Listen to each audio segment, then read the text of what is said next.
Alors ce matin, nous avons la surprise, la bénédiction. J'ai dû travailler dur pour qu'il soit là ce matin, je peux vous le dire, d'avoir un couple missionnaire, les Boni, qui travaillent au Tchad. Et alors, ils sont passés pour le baptême de Kylian la semaine dernière. Et on a discuté, et puis ce matin, on a la joie. C'est un honneur que de pouvoir recevoir des serviteurs en mission au Tchad ce matin. J'aimerais qu'on puisse les accueillir comme il se doit. La famille Boni. Allez, venez.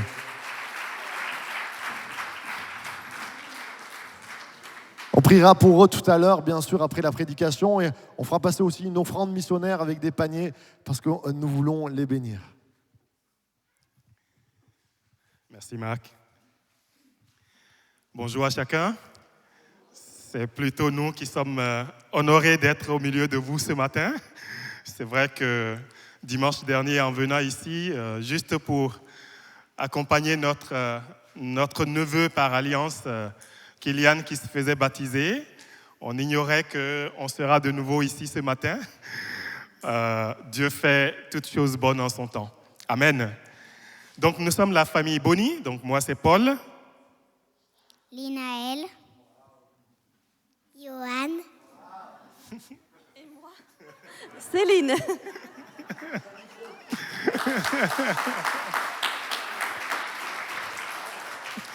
Elle n'a pas la même couleur, c'est pour ça que... Voilà.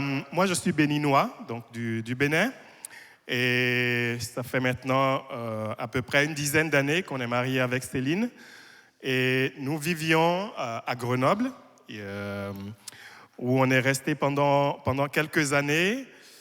Pendant tout ce temps, le Seigneur a continué à toucher notre cœur d'aller vers d'autres personnes pour partager notre foi. Et ce qu'on a fait il y a 2 ans maintenant, qu'on a décidé de partir avec la SIM, Société internationale missionnaire, pour servir dans un petit hôpital au Tchad, à N'Djamena, la capitale.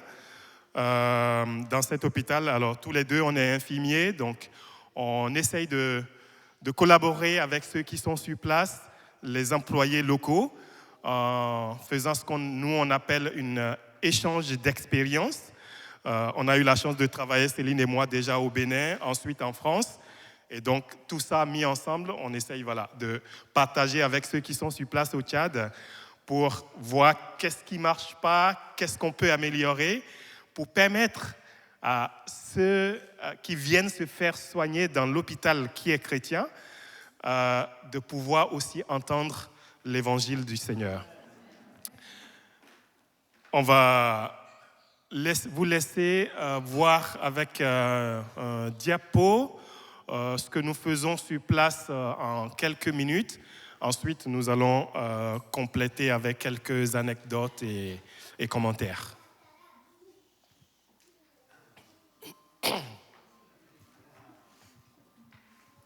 I'm wrestling in my doubts, in my failures, you won't walk out.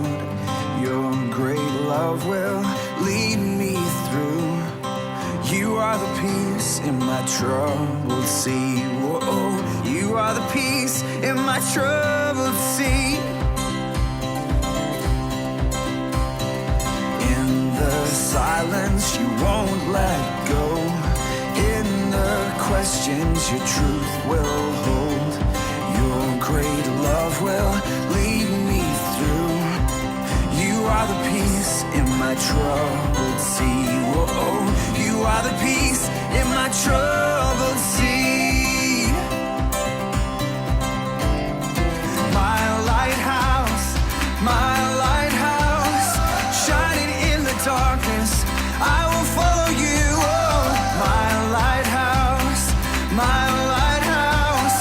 I will trust the promise. You will carry me safe to shore.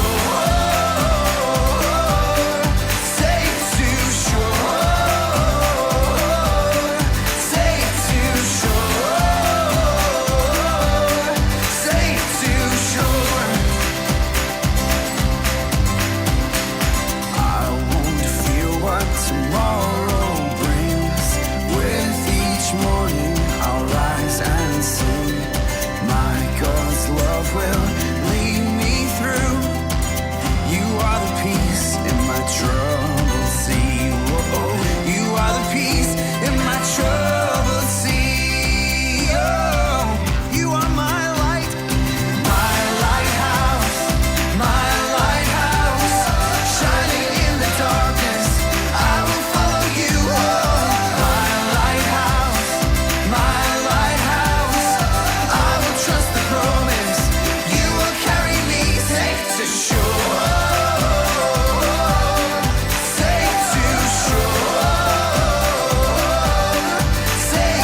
Voilà un petit aperçu des images. Vous essayez de visualiser là où on est.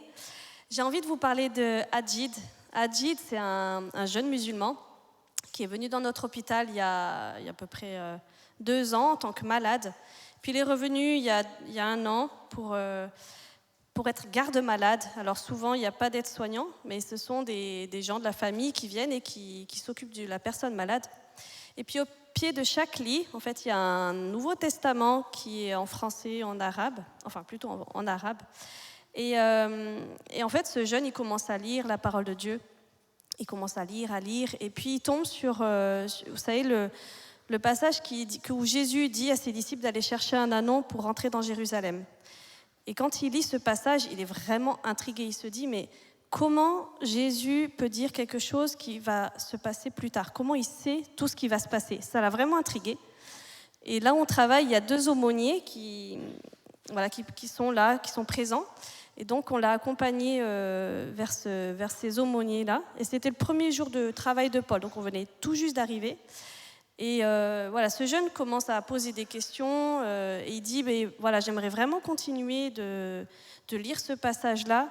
Mais le problème, c'est que je dois partir. Mon malade est guéri, ce qui est très bien.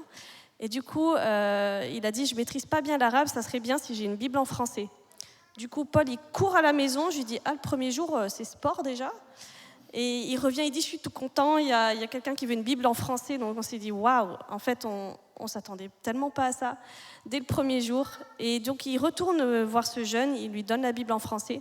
Les jours se passent, les aumôniers continuent à le voir. Alors ça se fait discrètement dans l'hôpital. Et puis un jour, Dieu se révèle à lui d'une manière extraordinaire par un songe. Dans la nuit, il se couche. Et puis Dieu se révèle à lui. En fait, il ne sait pas que c'est Dieu au début, mais Dieu, il voit un homme en blanc. Et cet homme en blanc lui dit, n'aie pas peur, je suis là, suis-moi. Suis-moi. C'est moi Jésus, suis-moi.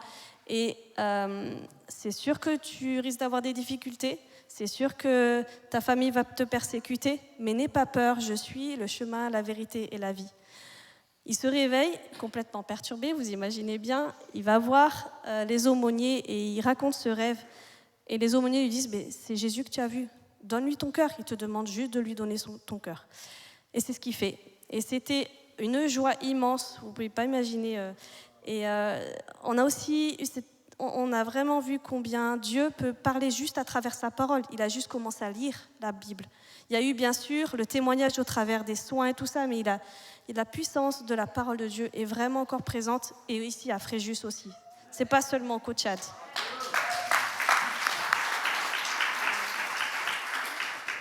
Alors bien sûr, comme Dieu lui avait révélé aussi, il a été persécuté par sa famille, on l'a mis en prison, il est allé dans une école coranique, on l'a forcé, tout ça. Mais Dieu, par miracle, l'a permis de le libérer de ça, et maintenant il continue à le suivre et à être pris en charge aussi par des pasteurs qui sont spécialisés dans la prise en charge des musulmans convertis. Et ce témoignage nous a vraiment montré aussi combien Dieu agit à travers les soins. Et en fait, nous, comme Paul l'a un peu expliqué, on est là pour ça. Et notre rôle, c'est justement d'encadrer le personnel soignant, de proposer des formations de recyclage pour que justement, à travers les soins, les gens puissent entendre aussi parler de la parole de Dieu. J'imagine que quand vous allez quelque part et si ça se passe bien, vous avez envie d'y retourner. C'est un petit peu ce qu'on a envie de faire, c'est-à-dire améliorer les soins, pouvoir donner des soins de qualité afin que les gens aient la chance d'entendre parler de Jésus. Et on est vraiment bluffé par ce que Dieu fait dans la vie des gens. On a chanté que Dieu transforme les vies, mais Dieu transforme vraiment les vies et touche les musulmans à travers sa parole, à travers cet hôpital. Et il y a au moins 1 ou 2 conversions par mois et on est juste... on regarde ça et on est bluffé. Donc Dieu continue à agir dans les vies. Oui, amen. Dieu continue à travailler et nous pouvons être fiers et heureux qu'il se serve des personnes imparfaites comme nous, comme vous, pour répandre son royaume ici-bas. Et voilà, nous on a la grâce, c'est une grâce, de pouvoir le servir avec notre formation professionnelle. en permettant, voilà, c'est pas forcément nous qui sommes le dernier maillon de la chaîne pour la conversion. Peut-être que c'est parce que le travail a été bien fait en amont. La personne venant à l'hôpital souffrante, elle a été bien soignée, on s'est bien occupé d'elle, qu'elle est maintenant ouverte et disposée pour pouvoir entendre la parole. Et c'est dans ce sens que nous travaillons pour que les soins puissent être bien faits, comparés à d'autres hôpitaux de notre taille dans la localité. Il y a beaucoup qui choisissent, même musulmans, l'hôpital est chrétien connu, mais même musulmans, ils disent « je veux aller dans cet hôpital-là ». Alléluia. Et nous, on est contents de les recevoir parce que la parole de Dieu peut être prêchée. Et l'autre chose qu'on fait aussi sur place, comme vous l'avez vu, on a fait une formation théologique à l'IBG, donc c'est l'Institut biblique de Genève, il y a 3 ans. On a fait 1 année et ensuite on est parti au Tchad. Moi, je continue la formation à distance sur la filière transculturelle, donc tout ce qui est mission. Et pour pouvoir valider ces années de formation, je suis obligé de faire aussi un stage pastoral dans une des églises locales là-bas. Et c'est ce que nous faisons. Et par ce biais aussi, on voit comment le Seigneur bénit l'église locale sur place parce que, voilà, on peut amener la parole, on peut partager la parole en appuyant les pasteurs qui travaillent déjà sur place. Et le Seigneur continue à bénir les églises.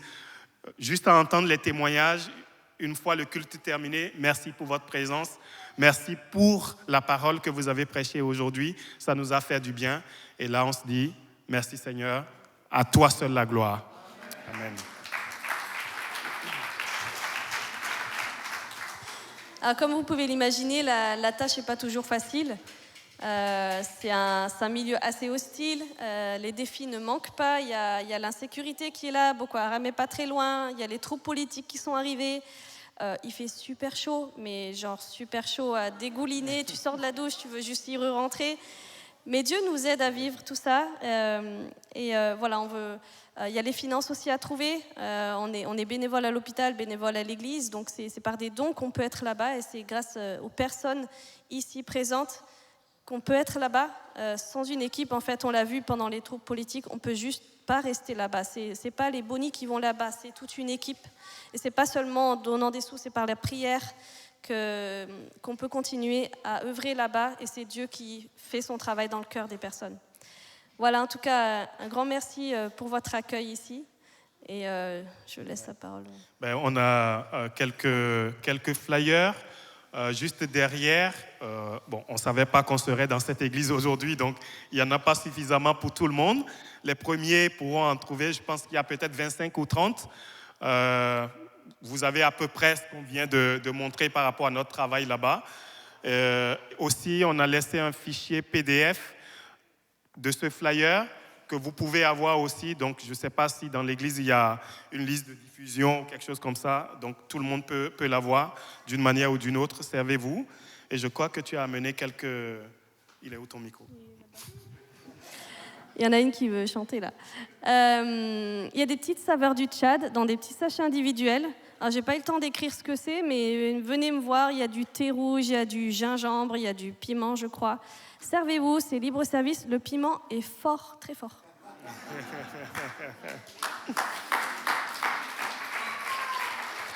Attends. Ce sera un sacrilège si ma fille ne parle pas. Je vais... Quoi ? Tu peux dire bonjour ? Tu veux parler ? Bonjour. J'espère que ça va bien à votre maison.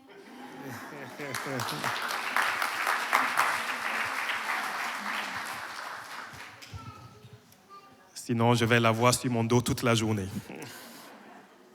Merci. J'en ai déjà pris une. Amen. Amen. Prions. On veut encore te louer, Seigneur, pour ce que tu fais. Sans nous, tu peux encore le faire. Mais tu as choisi de nous utiliser, que ce soit ici à Fréjus, que ce soit au Tchad ou ailleurs dans le monde. Et nous voulons simplement dire merci pour le privilège que tu nous donnes de faire partie de ton plan de salut pour l'humanité que tu as créée. À toi toute la gloire, Seigneur. Nous voulons à présent écouter ta parole. Merci de nous parler. Amen. J'avoue qu'en venant ici ce matin, et après ce temps qu'on vient de vivre de louange, je me demande si j'ai encore quelque chose à dire. Franchement, merci Seigneur de pouvoir ensemble ici louer le Seigneur avec vous pour ce qu'il est. C'est ce que tu es, Dieu. Qu'est-ce qu'il est? Le Créateur du monde. Notre Père céleste, qui aujourd'hui a permis que chacun de nous, toi et moi, puissions être ici ce matin. Et on n'est pas là simplement parce qu'on a juste envie d'être là. Mais je pense, en tout cas à mon avis, c'est par reconnaissance pour ce qu'il a fait dans la vie de chacun de nous et de ce qu'il continuera à faire chaque jour. C'est pour ça qu'on est là. Et c'est pour ça que nous le louons.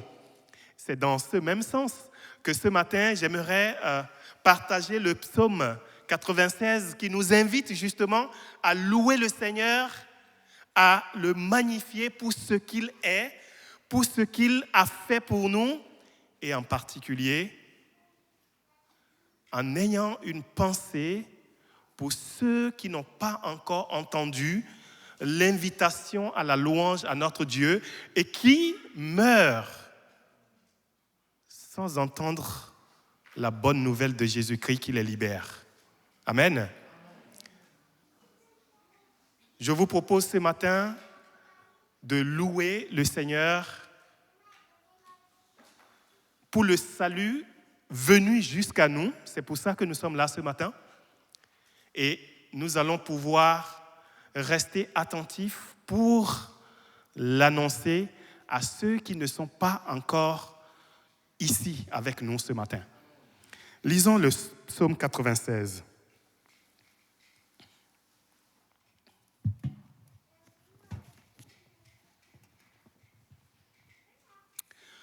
Chantez à l'Éternel un cantique nouveau. Chantez à l'Éternel, vous tous, habitants de la terre. Chantez à l'Éternel, bénissez son nom. Annoncez de jour en jour son salut. Racontez parmi les nations sa gloire, parmi tous les peuples ses merveilles. Car l'Éternel est grand et très digne de louange. Il est redoutable par-dessus tous les dieux. Car tous les dieux des peuples sont des idoles, et l'Éternel a fait les cieux. La splendeur et la magnificence sont devant sa face. La gloire et la majesté sont dans son sanctuaire. Famille des peuples, rendez à l'Éternel gloire et honneur. Rendez à l'Éternel gloire pour son nom. Apportez des offrandes et entrez dans ses parvis. Prosternez-vous devant l'Éternel avec des ornements sacrés. Tremblez devant lui, vous, tous habitants de la terre. Dites parmi les nations, l'Éternel règne. Aussi le monde est ferme, il ne chancelle pas. L'Éternel juge les peuples avec droiture. Que les cieux se réjouissent et que la terre soit dans l'allégresse. Que la mer retentisse avec tout ce qu'elle contient. Que la campagne s'égaie avec tout ce qu'elle renferme. Que tous les arbres des forêts poussent des cris de joie devant l'Éternel. Car il vient pour juger la terre. Il jugera le monde avec justice et les peuples selon sa fidélité. Jusqu'ici, la lecture de la parole de Dieu. Ce psaume semble avoir été composé ou exécuté lors de l'entrée de l'arche de l'Éternel dans la ville de David. Qu'il vous souvienne, lorsque, avec le prophète Élie, les enfants d'Israël étant sortis d'Égypte, installés à Canaan, ils étaient amenés à combattre les nations qui étaient autour d'eux.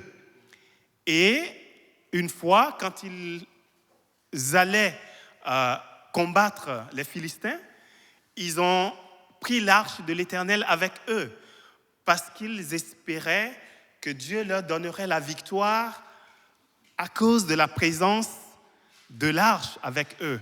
Sauf que derrière, le problème, c'est qu'ils étaient désobéissants. Ils n'obéissaient plus à Dieu. Et Dieu le leur avait promis dans sa parole. Si vous m'obéissez, vous serez bénis. Mais si vous désobéissez, vous serez châtiés. Et lorsqu'ils sont partis avec l'arche combattre les Philistins, les Philistins les ont battus. Ils ont même pris l'arche de l'Éternel pour l'amener dans leur territoire philistin. J'espère que je ne suis pas en train de raconter des bobas. Oui, vous connaissez bien l'histoire. Mais qu'est-ce qui s'est passé là-bas? L'arche de l'Éternel a été introduite dans les temples des idoles des Philistins. Et qu'est-ce qui s'est passé? Tombé, il y en a qui sont brisés. Et ils ont changé de village, ils ont changé de ville, mais toujours la même scène. Ils ont décidé finalement en disant, écoutez, l'arche qu'on a amenée avec nous est plutôt en train de nous détruire plutôt que de nous bénir. Qu'est-ce qu'on fait? On le renvoie à leur propriétaire, en quelque sorte. Ils ont chargé des bœufs, ils ont mis dans une charrette l'arche de l'Éternel, ils l'ont renvoyé dans le territoire israélien, n'est-ce pas? Et il a été accueilli dans un village. Ensuite, il y a eu Saül qui est devenu roi avec le prophète Nathan. Ils ne se sont pas vraiment occupés de l'arche de l'Éternel. Ils ne sont pas allés le récupérer dans le village où l'arche avait été accueillie. Et quand David est devenu roi, il a dit, moi, j'aimerais que Dieu, donc l'arche qui symbolise la présence de Dieu, ne soit pas hors de notre territoire, ou en tout cas à l'autre extrémité. Puisque nous sommes à la capitale, autant que Dieu soit avec nous là où nous sommes, n'est-ce pas? Et ils ont fait venir l'arche de l'Éternel dans la cité de David. Et ici, le psaume est en quelque sorte une invitation à louer le Seigneur parce que maintenant, Dieu est présent avec les enfants d'Israël parce que dans la cité du roi, Dieu qui est le créateur et le maître est désormais au milieu de nous. Et là, dans ce psaume, deux raisons principales sont évoquées pour lesquelles nous sommes invités à célébrer le Seigneur. D'abord, l'arrivée de l'arche qui représente la présence du Dieu créateur au milieu de son peuple. Alléluia. Dieu est là ce matin. C'est pour ça que toi et moi, nous avons élevé la voix pour le louer. Et c'est ce que faisait le psalmiste lorsqu'il a vu l'arche de l'Éternel rentrer dans la cité de David pour le louer, le magnifier parce que Dieu est là. Et Dieu est là symbolise que le salut est là. Amen. Le salut est là. Ce matin, si tu es là, c'est parce que le salut est là dans ton cœur. Ou alors, peut-être que tu te poses encore des questions. Si j'ai quelque chose à te dire, mon frère, ma sœur, ce matin, demain peut être trop tard. Aujourd'hui est peut-être ton jour de salut. Qui sait ce qui se passerait ou ce qui va se passer dans quelques instants quand nous allons sortir de cette salle.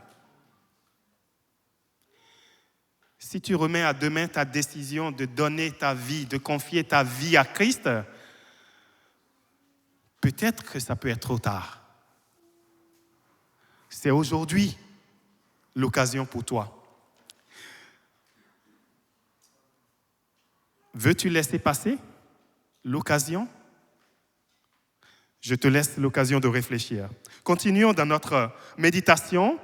nous venons de dire que parce que le verset 2, chantez à l'Éternel, bénissez son nom, annoncez de jour en jour son salut est là, racontez-le parmi toutes les nations. Et le psalmiste prend le temps d'éviter en quelque sorte un amalgame. En fait, on parle de quel Dieu? Et on va voir des versets 4 au verset 6, il essaye de montrer que, en fait, le Dieu dont il est question ici, ce n'est pas les idoles, mais c'est le Dieu créateur des cieux et de la terre. Il dit, car l'Éternel est grand, il est digne de louange, il est redoutable par-dessus tous les dieux. Car tous les dieux des peuples sont des idoles. Et l'Éternel a fait les cieux. C'est lui, celui qui a créé le ciel et la terre, et nous y compris. C'est à lui que nous devons adresser notre louange. C'est à lui que nous devons dire « Alléluia » parce que tu es Dieu. Et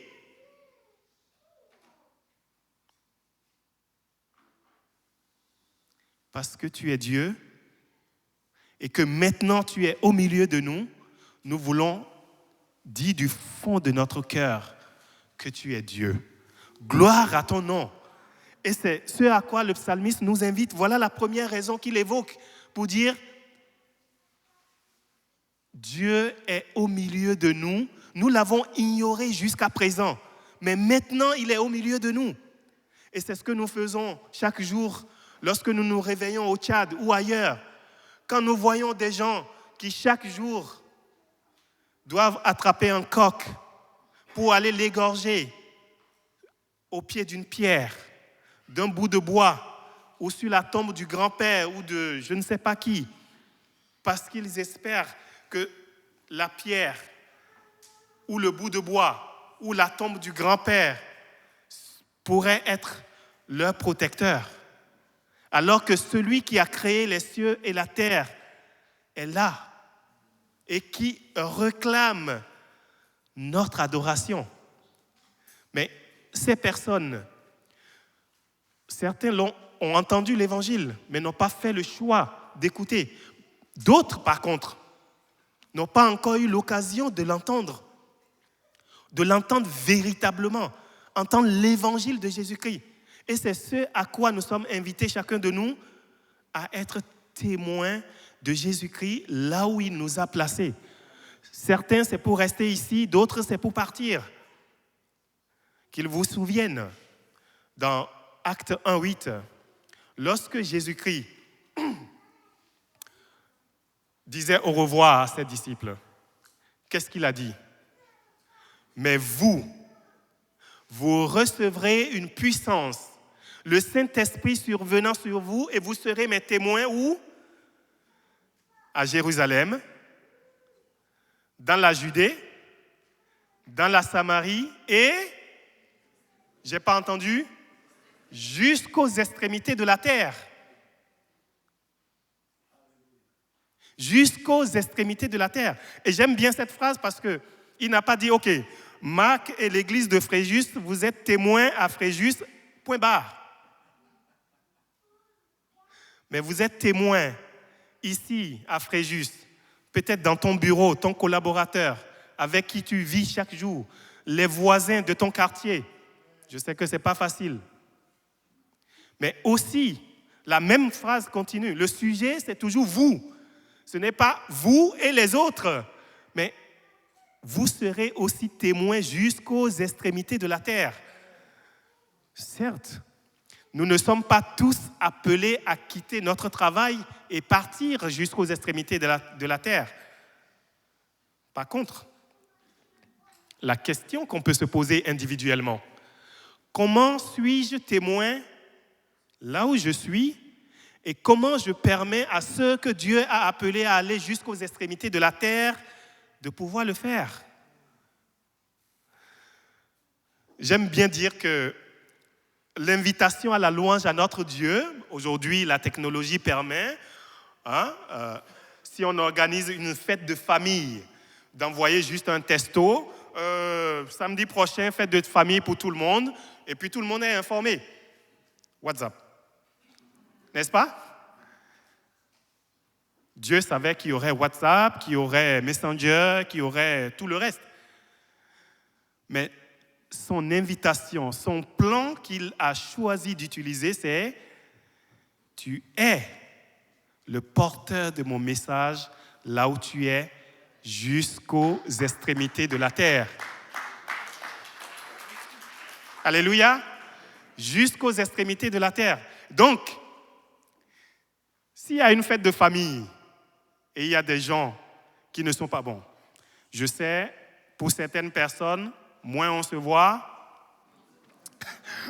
mieux on se porte.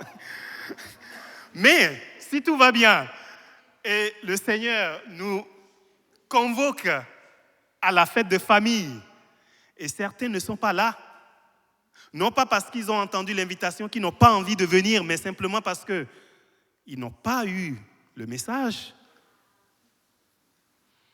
je vous laisse finir la phrase. À qui la responsabilité?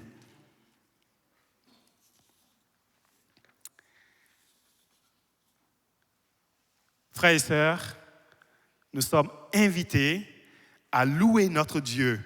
Et si nous sommes là ce matin, c'est parce que lui, il s'est révélé à chacun de nous, que nous avons choisi de lui faire confiance et il veut continuer à t'utiliser, à m'utiliser pour que ceux qui sont plus loin puissent l'entendre. Amen.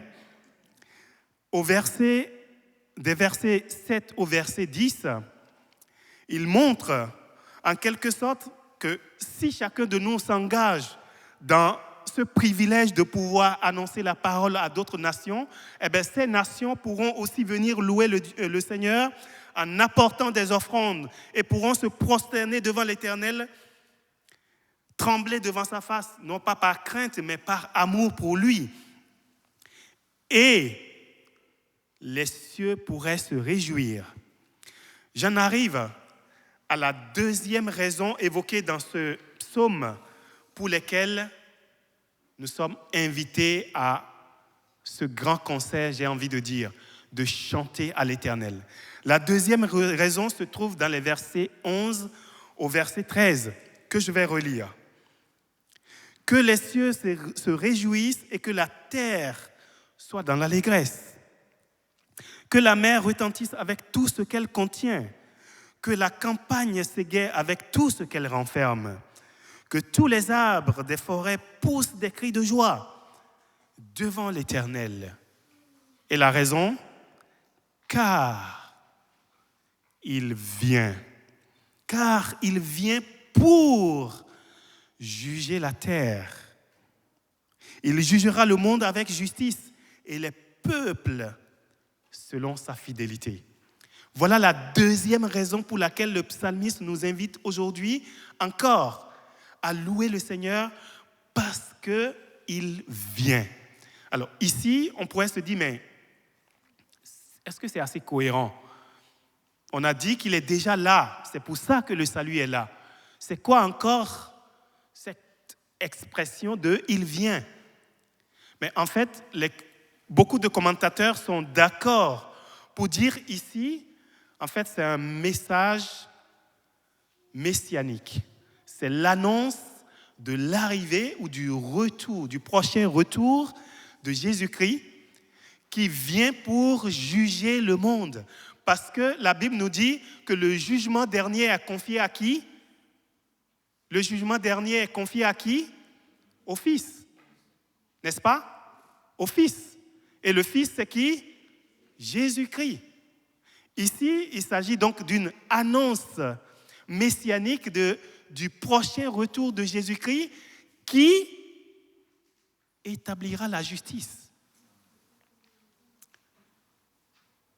Vous savez quoi, les amis? Si vous avez soif de justice, si vous languissez enfin d'avoir la justice, eh bien voilà une raison de continuer à espérer. Parce que celui qui rendra justice, la parfaite justice, est en cours de route.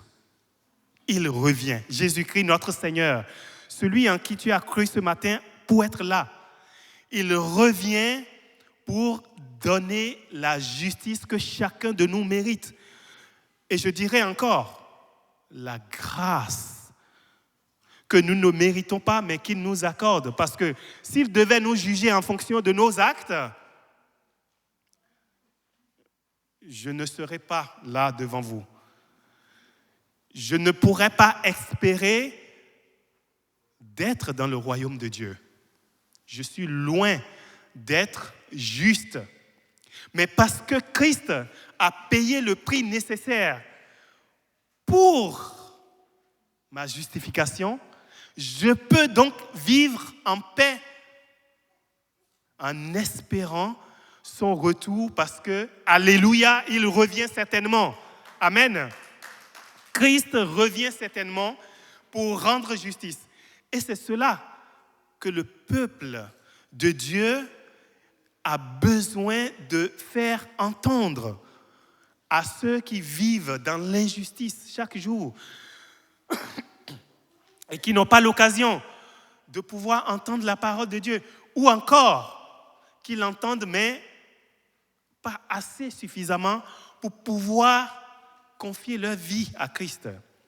Vous savez, il y a le site de Joshua Project, je ne sais pas si ça vous parle, c'est un site de chrétiens qui œuvre essentiellement pour faire les statistiques sur le nombre de peuples non atteints dans le monde. Et sur les 7 milliards 800 millions à peu près de population humaine dans ce monde, il semblerait qu'il y a à peu près 3 milliards 500 millions de personnes qui vivent et qui n'ont pas un chrétien qui vit à côté d'eux, par lequel ils peuvent voir l'amour de Dieu se manifester. Les peuples non atteints représentent à peu près 42% de la population mondiale actuelle. C'est vrai, certains pourraient dire, écoutez, Dieu, il est souverain, il est tout-puissant, il peut faire en sorte que, en un claquement de doigts comme ça, tout le monde se convertisse. C'est possible. Mais dans sa souveraineté, il n'a pas choisi ce moyen-là. Il a plutôt laissé le privilège à chacun de nous de se sentir appelé à répandre sa bénédiction, répandre sa bonne nouvelle autour de nous. Si ceux qui nous ont précédés n'avaient pas donné l'occasion que le salut puisse nous atteindre, nous ne serons pas ici ce matin. Est-ce que nous voulons être les derniers? Non. D'ailleurs, Jésus le dit à ses disciples, si vous voulez que le royaume de Dieu se manifeste maintenant, il faut que la bonne nouvelle se répande d'abord au travers toutes les populations. Amen. Dieu nous invite, frères et sœurs, ce matin, et c'est mon encouragement que je voulais nous donner encore dans ce partage, que le Seigneur est là. Jésus-Christ, notre Sauveur, est là dans nos cœurs au travers du Saint-Esprit qu'il nous a donné. Et pour cette même raison, nous pouvons le louer chaque jour. Nous pouvons lui manifester notre reconnaissance. Et encore mieux, nous savons qu'il revient. Il revient pour restaurer. Il revient pour établir son royaume. Mais il nous donne aussi la responsabilité d'être partenaires dans l'œuvre qu'il accomplit afin de bénir toutes les nations. Vous vous souvenez, dans Genèse, Quand il a appelé Abraham, il a dit, au travers de ta famille, je bénirai toutes les nations. Et comment est-ce que nous sommes bénis aujourd'hui? Je ne sais pas s'il y a des Juifs parmi nous, mais oui, alléluia, il y a des Juifs parmi nous. Mais nous qui restons, en tout cas moi qui suis blond, je ne suis pas juif, mais j'ai eu la grâce d'être touché par la bénédiction d'Abraham. Et tu es touché par la bénédiction d'Abraham. Et tu peux faire en sorte que d'autres personnes puissent être aussi touchées par cette bénédiction. Amen. J'aimerais finir en vous racontant l'anecdote d'une femme qui s'appelle Eva, qui est missionnaire dans un pays très chaud, où tu n'oses même pas dire « je suis chrétien ». Ce matin à 4 heures, une voix parle à l'interphone de la maison. Votre taxi pour l'aéroport est là, madame. En sortant de l'appartement, j'apprécie le calme qui régnait dans les rues habituellement bruyantes de la capitale de ce pays islamique. Ce calme me convient tout à fait à cette heure du jour. Pendant les 2 premières minutes du trajet, le chauffeur semble respecter mon désir de quiétude. Mais il ne peut réprimer sa curiosité plus longtemps.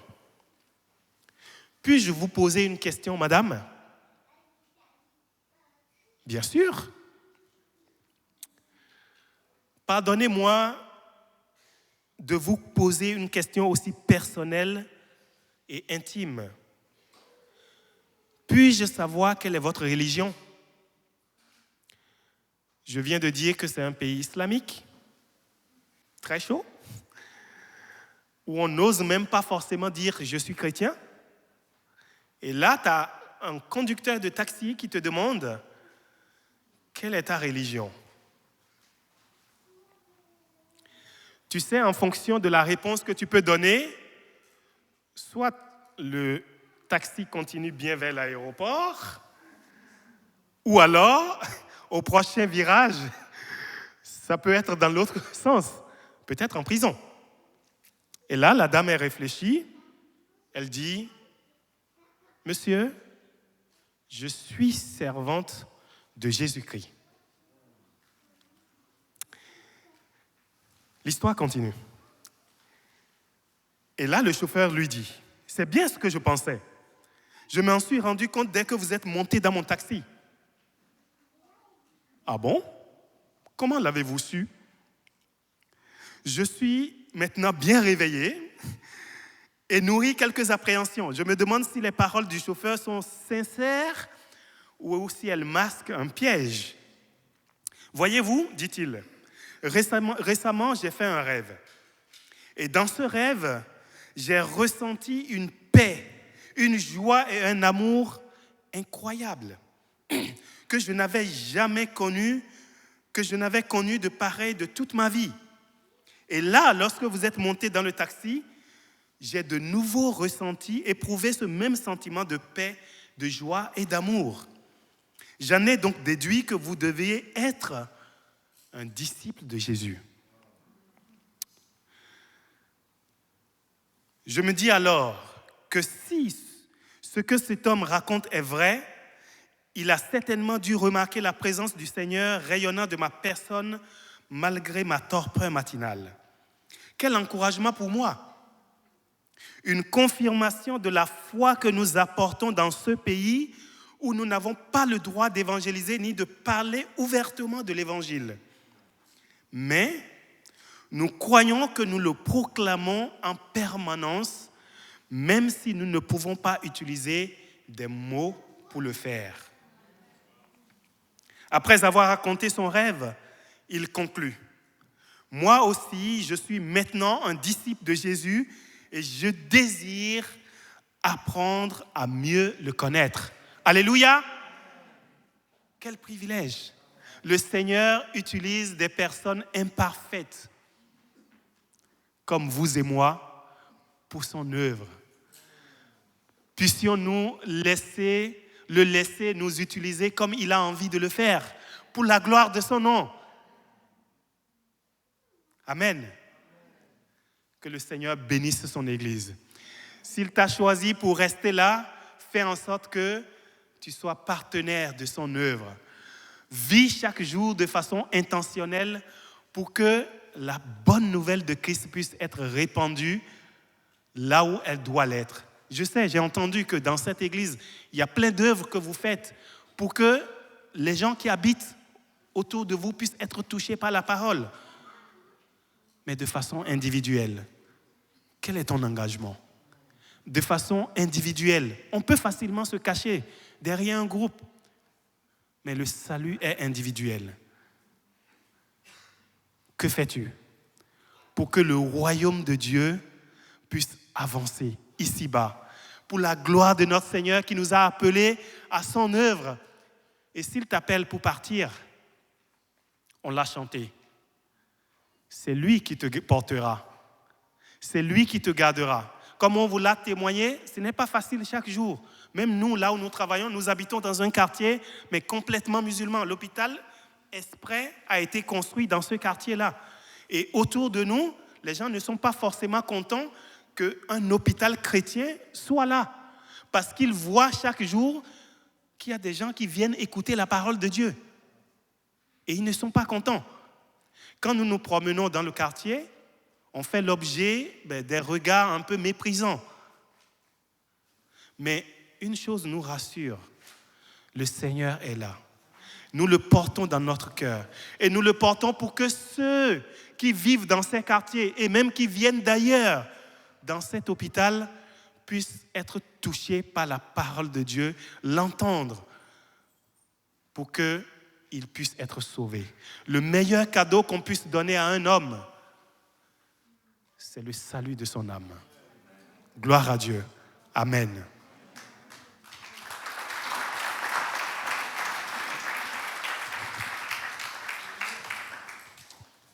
Alléluia. On va prendre ce chant qui nous dit le Saint-Esprit, qui appelle le Saint-Esprit sur nos vies. Je crois que ce matin, on a besoin de se remettre en question.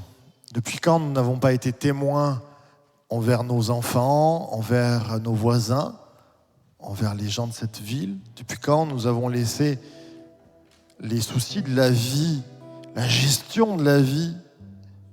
Vous savez, même moi, en tant que pasteur ce matin, et je dis merci à Paul d'avoir prêché cette parole, je me dis, quelquefois on est dans l'administration et on en perd le côté témoin du salut. On en perd la joie du salut. Nous sommes sauvés, mes frères et sœurs. Peut-être que c'est les premières fois que tu viens et que tu as besoin de ce salut. Alors, on va tous se lever ensemble si la santé vous le permet.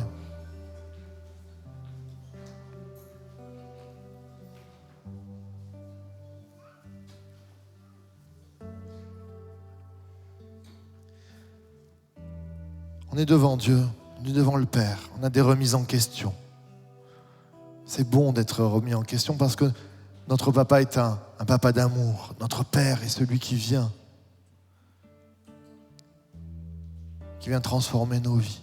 Ce matin, j'aimerais que le Saint-Esprit puisse à nouveau prendre les rênes de notre vie.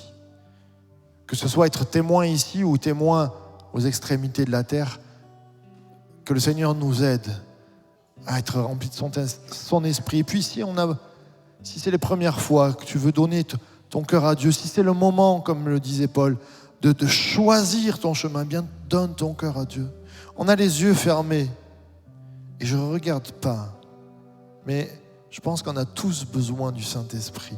On a tous besoin d'être ranimés de sa flamme. Peut-être que c'est pour donner ton cœur à Dieu, peut-être que c'est pour redonner ton cœur à Dieu. Simplement, je lève la main et tu peux le faire comme un signe devant Dieu de dire « Seigneur, j'ai besoin de ton esprit, j'ai besoin que tu remplisses ma vie là à présent. Je lève ma main pour que tu vois comme cet engagement, ce renouveau, je te donne ma vie. » Je vais inviter Paul à venir prier pour nous, afin que le Saint-Esprit descende sur nous, afin que sa bénédiction soit notre partage. Gloire à ton nom, notre Père, parce que tu es Dieu. Et parce que tu es Dieu, tu mérites notre adoration. C'est toi qui as créé chacun de nous. Et nous voulons te dire merci. Merci de ce que, dans ton amour, tu as choisi de ne pas punir, de ne pas exterminer l'humanité qui a choisi de s'éloigner de toi en se faisant soi-même maître de sa propre vie. Et à cause de l'amour que tu as pour nous, tu as envoyé Jésus-Christ ici-bas pour payer le prix que mérite notre désobéissance afin d'être réconcilié avec toi. Merci pour la réconciliation que tu nous offres encore ce matin. Merci pour le pardon que tu nous donnes en Jésus-Christ. Merci pour ton esprit que tu nous as donné afin de vivre chaque jour ta plénitude, afin de vivre chaque jour ta présence et nous répandre devant toi en louange pour tout ce que tu fais dans nos vies. Que toute la gloire et l'honneur soient à toi, Seigneur. Que toute l'honneur et la gloire soient à toi, Seigneur. Et je vais encore te dire, avec mes frères et mes sœurs encore ici ce matin, qui hésitent encore, touche-les par ta parole. Je veux encore te prier pour ceux qui peut-être ont levé la main pour dire, je veux peut-être reconsidérer mon engagement avec le Seigneur ce matin. Père, porte-les par ta main, conduis-les afin que leur engagement ou leur réengagement, Seigneur, puisse être porté par toi, encouragé par toi, fortifié par toi, béni par toi et porté au quotidien afin que plus rien ne les sépare de toi, Seigneur. Gloire à ton nom, Père. Amen.